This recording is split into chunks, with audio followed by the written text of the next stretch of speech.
Baik, perkenalkan saya Farhanisa Rahma Salsabila sebagai pembicara satu tim pro akan memaparkan argumen dengan mosi. Dewan ini percaya bahwa apatis terhadap politik merupakan sikap yang tidak bermoral. Di sini saya memiliki definisi yaitu yang pertama, sikap apatis adalah sikap tidak peduli terhadap lingkungan sekitar, di mana ada perasaan acuh terhadap lingkungan. Sedangkan politik dapat kami definisikan sebagai alat untuk mempengaruhi. Maka dari itu, ketika individu apatis akan isu politik yang berkembang, maka bisa jadi ia akan diperalat oleh politik itu sendiri.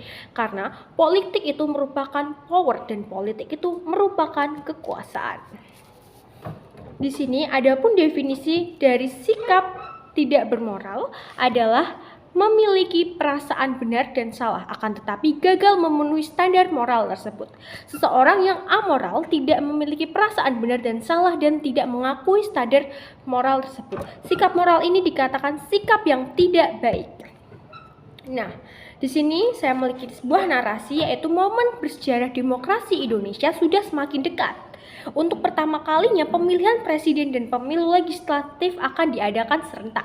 Namun, momen yang seharusnya menjadi sukacita dan perubahannya lebih baik lagi ini ternyata tidak disambut baik oleh beberapa pihak dari kaum golongan putih, yang dimana kebanyakan kaum golongan putih ini adalah kaum anak muda zaman sekarang.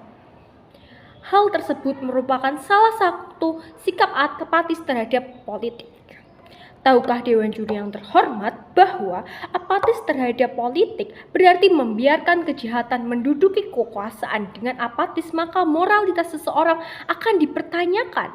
Apakah ia masih punya peran sebagai warga negara yang demokratis, atau ia akan membiarkan banyak orang tersiksa karena tatanan negara tersebut?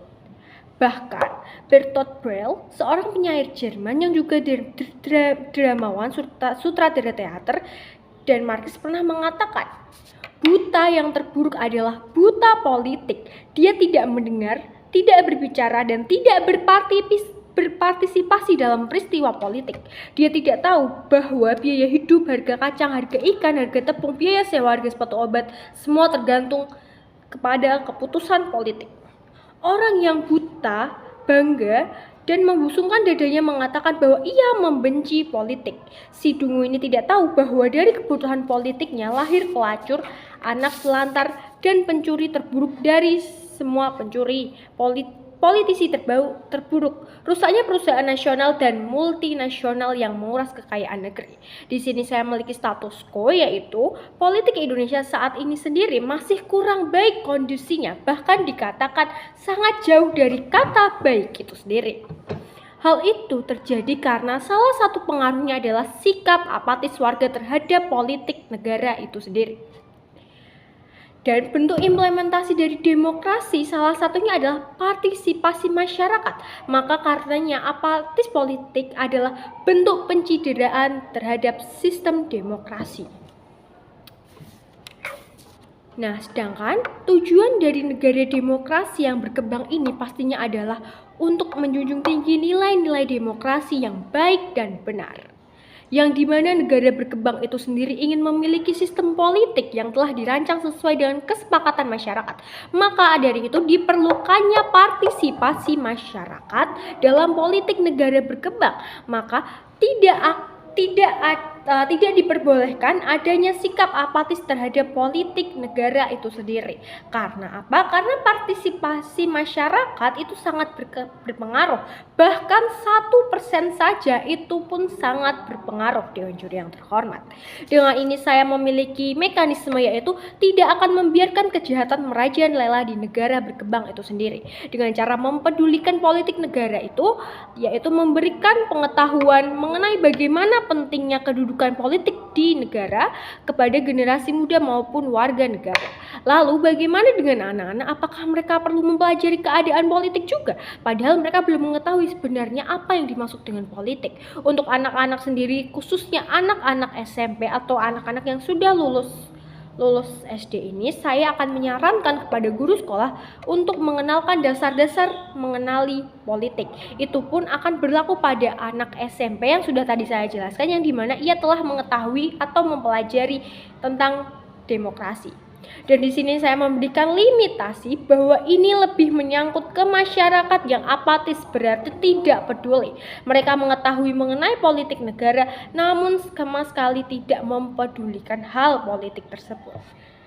Di sini saya memiliki dua argumen, yaitu yang pertama, apatis terhadap politik berarti mengizinkan kejahatan untuk berkuasa karena tidak akan tercipta negara demokrasi yang dimana jika ada undang-undang yang tidak benar dan masyarakat membiarkan hal tersebut, maka berarti masyarakat mengizinkan adanya ketidakbenaran di negara tersebut.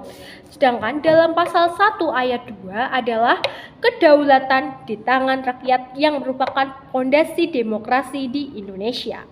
Itu berarti kedaulatan ditentukan oleh masyarakat itu sendiri. Maka perlunya kepedulian masyarakat terhadap politik negara itu sendiri.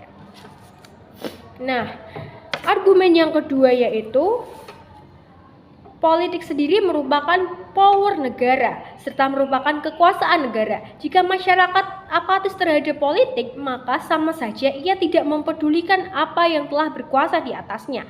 Maka dari itu, mengapa sikap apatis dikatakan tidak bermoral? Karena dapat merusak asas negara itu sendiri. Sudah jelas bahwasanya merusak asas negara adalah sikap yang sama sekali tidak bermoral baik. Hal itu merupakan hal yang buruk yang dapat menghancurkan asas negara, demokrasi negara itu sendiri. Nah, tadi sudah dijelaskan bahwa kepedulian masyarakat ini sangat berpengaruh penting. Jika masyarakat tidak berpartisipasi, itu berarti masyarakat telah merusak asas negara itu sendiri, merusak demokrasi negara itu sendiri. Maka dari itu perlunya partisipasi dan hal apatis ini dikatakan tidak bermoral. Dengan ini saya setuju bahwa apatis terhadap politik merupakan tindakan yang tidak bermoral. Sekian, terima kasih.